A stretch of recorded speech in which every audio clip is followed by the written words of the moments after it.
Muy buenas tardes para todas y para todos los presentes. Es muy grato tener la oportunidad de compartir con toda la comunidad académica, con la comunidad jurídica, que en el día de hoy en esta importante universidad, la Universidad Católica de Colombia, nos congrega para escuchar y compartir reflexiones, comentarios sobre un tema de especial importancia y de especial relevancia como lo es la paz total. Quiero, en primer lugar, extender un saludo muy especial al señor rector de la universidad, al doctor Francisco Gómez,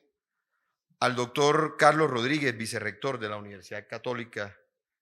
y permitirme extender un saludo de gratitud por permitirnos y abrirnos las puertas de este importante alma mater para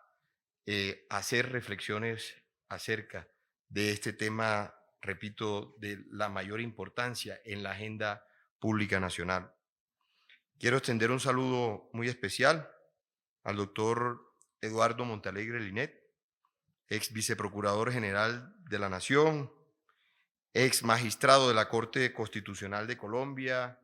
profesor universitario por más de 40 años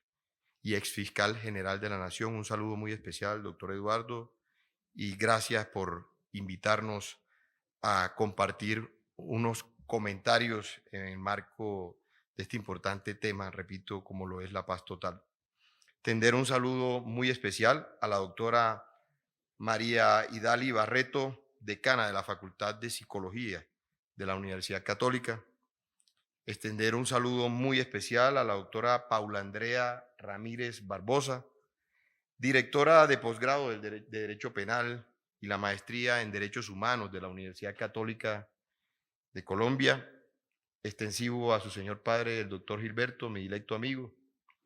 Extender un saludo muy especial a Stephanie Binolo, al doctor Luis Eduardo Hoyos, al doctor Luis Eduardo Gama, conferencistas que en el día de hoy han tenido la oportunidad de compartirnos sus conocimientos, sus visiones y sobre todo sus experiencias en torno a este tema que es muy importante en el marco de la política de paz total. Extender un saludo muy especial al doctor Robinson Chaverra Tricton, director nacional de Defensoría Pública, al doctor Ricardo Arias, defensor delegado para prevención de riesgos en derechos humanos, a todos los defensores y defensoras públicas que nos acompañan en el día de hoy, a todos los estudiantes y docentes de la Universidad Católica de Colombia, extender un saludo muy especial a los funcionarios y contratistas de la Defensoría del Pueblo y por supuesto a toda la comunidad académica que hasta ahora se encuentra congregada en este importante auditorio de la Universidad Católica de Colombia. Yo quiero iniciar por hacer varios comentarios en torno al tema de la paz total. Comentarios constructivos, comentarios propositivos en mi condición de defensor del pueblo y en ejercicio de la magistratura moral que encarna el defensor del pueblo. Por eso quiero resaltar de manera significativa la importancia que hoy, más que nunca, el país precisa este tipo de espacios de reflexión, de disertación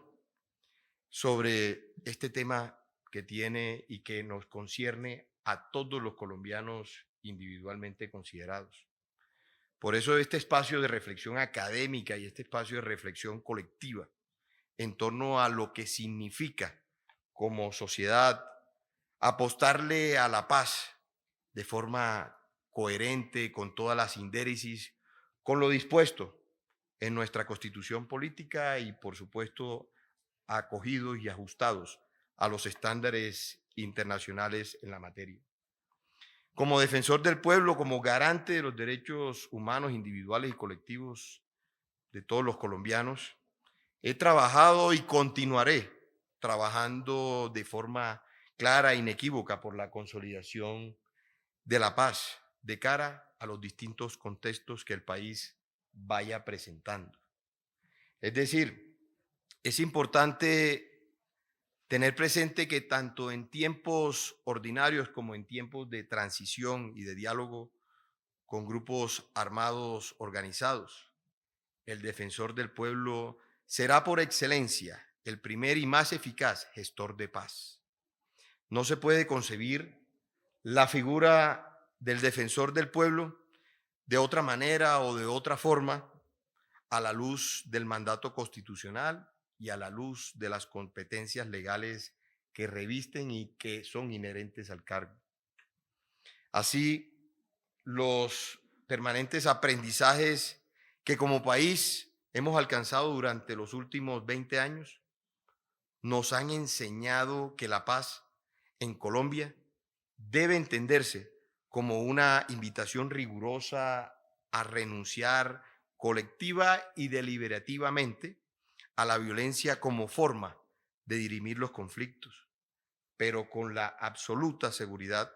y la garantía de que tales conflictos no volverán a escalar y no pondrán nuevamente en riesgo los derechos y las libertades de la población civil. Tras la firma del acuerdo en el año 2016, el acuerdo de paz suscrito con la extinta guerrilla de la FARC, quedó claro que la violencia se manifiesta de distintas formas, de distintas maneras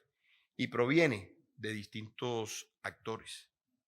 La única forma de violencia no es la confrontación armada por medio de ataques directos. También hay otras manifestaciones: la exclusión, la discriminación, la corrupción, el incumplimiento del Estado a sus deberes internacionales de proveer la seguridad, la justicia y también la protección. Se convierten en violencia cuando de forma directa o indirecta impiden el acceso de las personas a bienes y a servicios necesarios para sobrevivir y desarrollar sus proyectos de vida de una manera digna, pacífica y segura. Desde esta perspectiva y bajo este contexto,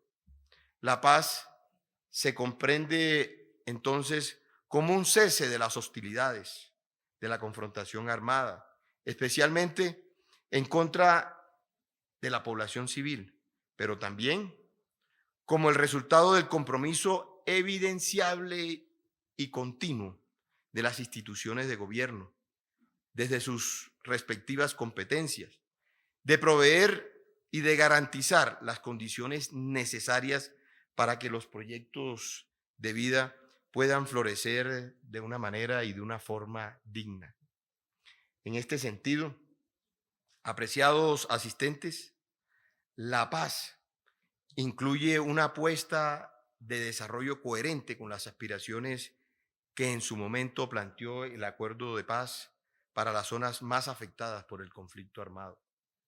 Por ejemplo, la paz necesita que no se presenten casos inauditos como el de Yarumal, que en días pasados conocimos, en el departamento de Antioquia, en donde grupos armados organizados se tomaron una institución educativa, o como el de Policarpa en el departamento de Nariño, donde estos grupos transitaban y deambulaban por las calles de dichos municipios, o el que conocimos recientemente al inicio de la presente semana, en el municipio de Tarazá, en el Bajo Cauca antioqueño, donde la sede del máximo órgano investigativo del Estado, de la Fiscalía General de la Nación, cerrará sus puertas tras el secuestro de sus funcionarios. Eso es algo inadmisible, es algo inaudito. También entender que la paz requiere que los niños, las niñas, los adolescentes, las mujeres, los jóvenes de los departamentos, de los distintos departamentos del país, pero entender cómo la niñez en el departamento, por citar un ejemplo que es el caso del departamento de La Guajira, dejen de morir de hambre producto de la desnutrición. También que los y las jóvenes accedan con facilidad a la educación superior, porque eso es lo que se desea y eso tiene que ser materializado. Que la cobertura también en salud y la prestación de los servicios sea de una manera total, en condiciones de disponibilidad, en condiciones de accesibilidad y sobre todo en condiciones de calidad, que es lo que requerimos y lo que es el clamor de todos los colombianos. También entender que la paz demanda la garantía diferenciada de los derechos de las distintas poblaciones en el territorio que han sufrido las violaciones, las infracciones a los derechos humanos. También encontrar cómo esas violaciones han sido de manera desproporcionada y agravada por circunstancias específicas como la edad, el género, la condición étnica o la condición socioeconómica, y aquellas expuestas a mayores riesgos por las mismas razones o por haber sido víctimas del conflicto armado. El año pasado observábamos, por ejemplo, la Defensoría alertó sobre el riesgo excesivo, agravado y colectivo que enfrentan las mujeres lideresas de los departamentos de Antioquia, de Nariño, de Cauca y del departamento de Chocó. En esa causa mancomunada que adelantamos con ONU Mujeres, con Prodefensoras y con la Embajada Noruega, donde pudimos evidenciar esas situaciones vulneratorias, sistemáticas a las que están expuestas las mujeres lideresas en los distintos territorios, pero de manera particular en estos territorios del litoral del Pacífico. Entender también que los niños, las niñas y los adolescentes constituyeron el 57% de la población víctima de la violencia sexual. Todos estos ejemplos, de manera palmaria, de manera protuberante,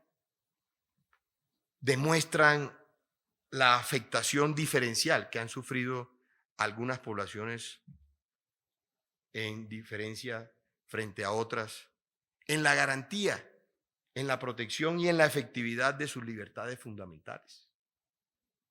Entender de que el enfoque diferencial no puede perderse de vista ante la apuesta de una agenda nacional de paz, la cual, óigase bien, debe reconocer que el acceso en condiciones de vida digna y las barreras para ejercer plenamente los derechos no son estandarizadas ni homogéneas para todas las poblaciones ni en todo el territorio nacional. También decirles que no podemos hablar de paz sin considerar las diversas condiciones que mantienen y dan continuidad de una manera a las causas estructurales de la violencia, como son la pobreza, la exclusión, la inequidad, la falta de acceso a bienes y servicios esenciales y básicos, así como también otra de las causas evidenciadas es el recurrente abandono por parte del Estado y de sus instituciones. También dentro de las múltiples causas que, según los datos citados con anterioridad, siguen afectando con mayor severidad y de forma diferencial a la población víctima de la violencia armada, a quienes adicionalmente aún no se les ha garantizado plenamente el derecho a la reparación integral. Por eso hablamos del sistema integral de verdad, de justicia, de reparación y de garantía de no repetición. Sobre las víctimas y esta apuesta por la paz, es necesario hacer una pausa para recordar, por ejemplo, que a 10 años de la implementación de la Ley de Víctimas, la Comisión de Seguimiento y Monitoreo reiteró el rezago que persiste en cuanto a la garantía plena de sus derechos a la reparación integral y a la no repetición. El noveno informe de dicha comisión, presentado en el mes de agosto del año inmediatamente anterior, fue contundente y fue preclaro al reiterar la urgencia de establecer una política de generación de ingresos y empleabilidad para la población víctima que permita su estabilización socioeconómica,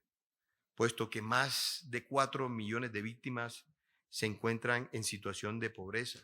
según el Departamento Administrativo Nacional de Estadísticas, DANE, en el año 2021. Peor aún, las tasas de incidencia de pobreza monetaria y de pobreza extrema han sido mayores que las tasas nacionales en 11 y 16 puntos porcentuales respectivamente. También observar,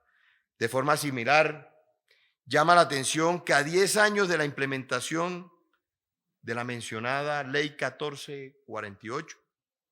solo el 20% de los hogares urbanos y el 15% de los hogares rurales de víctimas gozan de vivienda adecuada. Recordando además que el 89% del total de víctimas han sido desplazadas de sus hogares y de sus tierras. Solo encontramos un 6% de los sujetos de reparación colectiva han finalizado satisfactoriamente sus planes colectivos de reparación. De más de 9 millones de víctimas a la fecha, solamente han sido indemnizadas 1.092.000 víctimas en todo el territorio. Es decir, un poco más de 11 años de vigencia, en poco más de 11 años de vigencia de la presente ley 1448, durante su vigencia, solamente un aproximado del 10% del total ha sido indemnizado o ha sido reparado. También entender que son cifras, son estadísticas incomparables con el dolor y el sufrimiento que vivieron las familias. Y por supuesto, ese sufrimiento que se traduce en esa condición de vulnerabilidad, en esa condición de víctimas. Y por eso, y por todas las razones, como defensor del pueblo, reitero que la paz demanda la materialización innegociable de acciones palpables por parte de todos los actores en favor de las víctimas. Cualquier norma y política sobre paz que se proponga debe centrarse en el derecho de las víctimas y la población civil en general a una vida libre de violencias y a la no repetición. También entender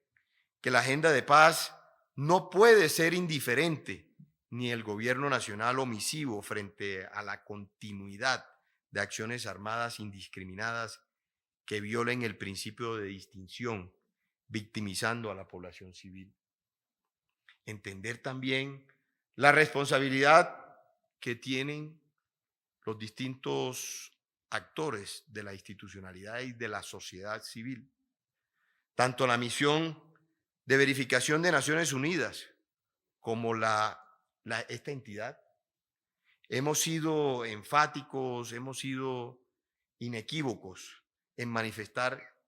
que es reprochable que transcurridos más de 6 años de la firma del acuerdo de paz, continúe, óigase bien, la violencia generada por grupos armados ilegales contra las comunidades, contra los líderes, lideresas sociales y las personas defensoras de derechos humanos, y también contra las personas en proceso de reincorporación y contra los antiguos miembros de la FARC. Adicionalmente, entender y pese a los recientes esfuerzos del gobierno por promover un cese a las hostilidades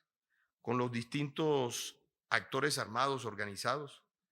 la violencia contra los líderes, lideresas, comunidades indígenas y afrocolombianas no se ha detenido. De forma similar,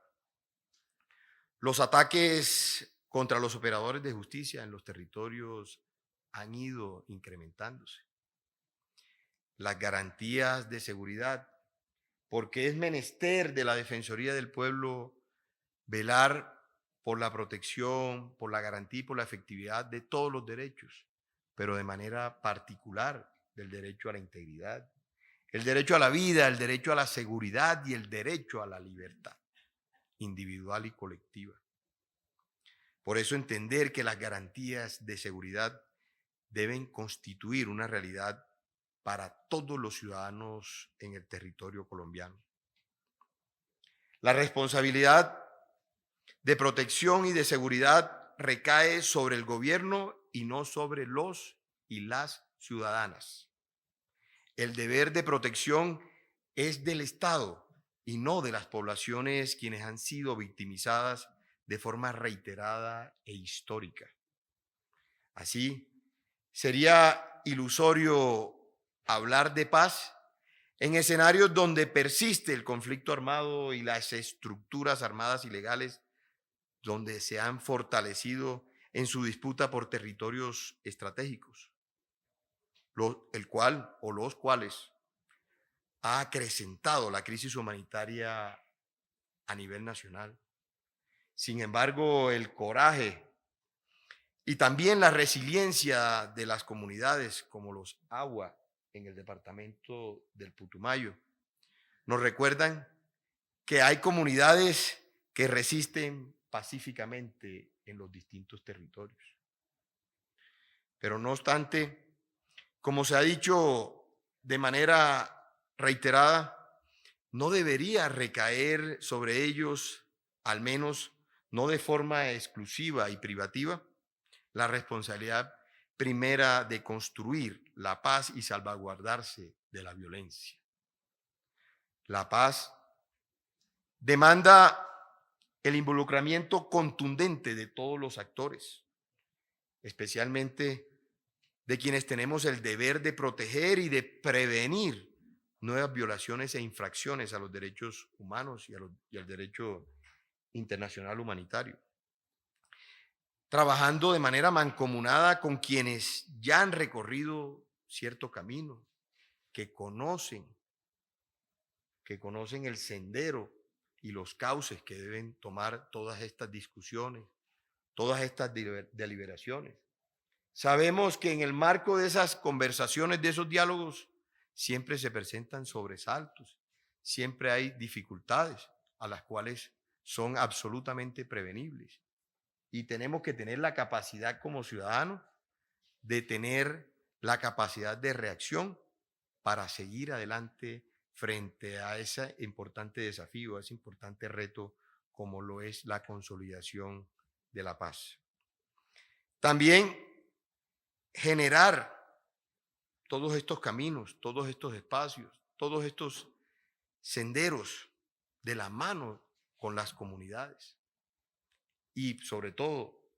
el contexto territorial, el contexto regional o subregional es fundamental en la reconstrucción del tejido social y sobre todo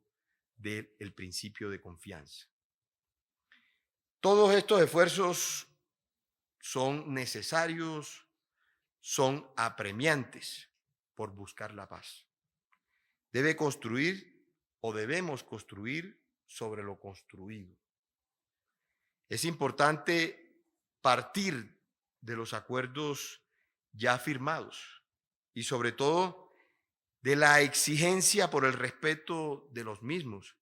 que puede empezar a construirse un nuevo acuerdo. Y lo he dicho en diversos escenarios. Es importante que hablemos y le apostemos al proceso de paz total, pero siempre atendiendo al proceso de implementación y de consolidación de los acuerdos que ya han sido suscritos y que ya han sido y que están en proceso de implementación. Entonces, el llamado es muy importante. Exhortamos al gobierno nacional para que haya un cumplimiento cabal de las obligaciones en el marco del acuerdo suscrito entre el Estado colombiano y la extinta guerrilla de la FARC. De otra manera, estaríamos o entraríamos incesablemente en un círculo ineficiente, en un círculo vicioso que conduce a una revictimización. Por ello, nosotros desde la Defensoría del Pueblo, en el marco de nuestras competencias, de manera semestral, venimos presentando un informe defensorial sobre el cumplimiento de cada una de las obligaciones en el marco del acuerdo de paz suscrito entre el Estado colombiano y la extinta guerrilla de la FARC. Teniendo en cuenta todas las razones expuestas, todos los argumentos, cabe también resaltar que el diseño del acuerdo de paz y sus límites ya tienen unos parámetros claros en los lineamientos que ha establecido la Honorable Corte Constitucional, particularmente en la sentencia C-630 del año 2017, la cual habla de manera clara sobre la estabilidad del acuerdo y cómo este es una política de Estado. Ahora bien, bajo todos estos contextos, nuestro papel como Defensoría es esencial y frente al cual no vamos a desfallecer, no vamos a cesar como primer vigilante que alerta y alza la voz para visibilizar los riesgos y urgir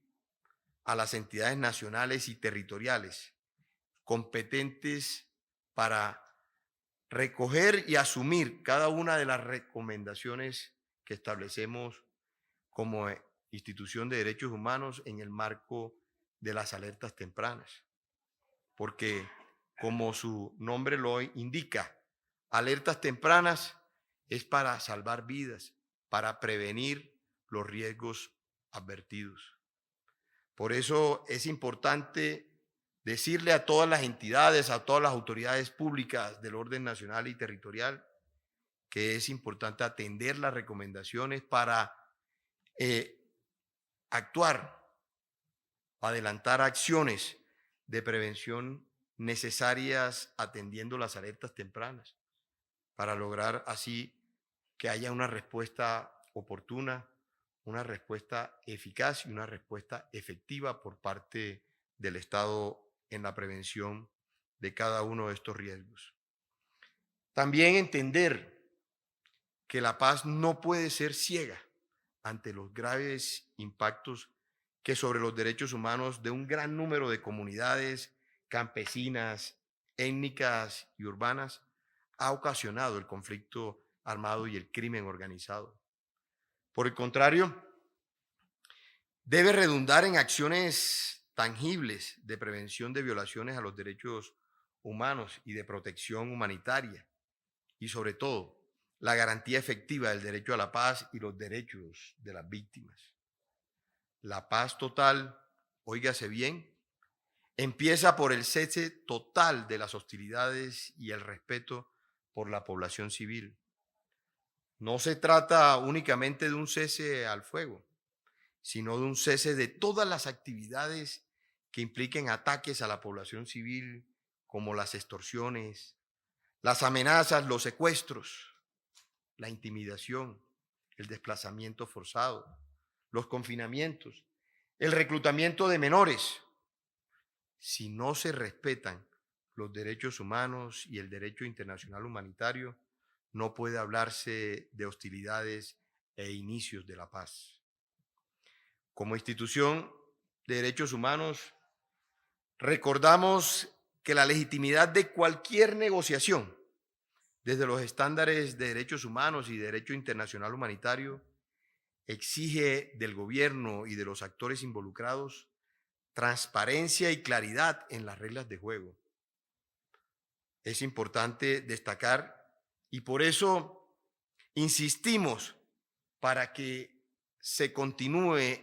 con la concreción de los protocolos que aún no han sido acordados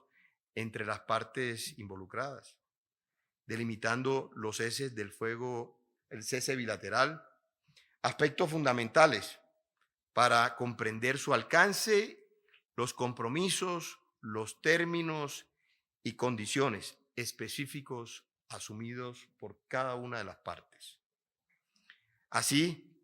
es importante también tener claro, por eso exigimos al gobierno que haya reglas claras en la negociación frente al reclutamiento forzado, frente a la extorsión y todas aquellas acciones que constituyen ataques a la población civil. Para la Defensoría del Pueblo es indispensable conocer todos los protocolos que se acuerden entre el Gobierno Nacional y los grupos armados ilegales en el marco del cese bilateral, para cumplir de manera óptima e integral la labor que la Constitución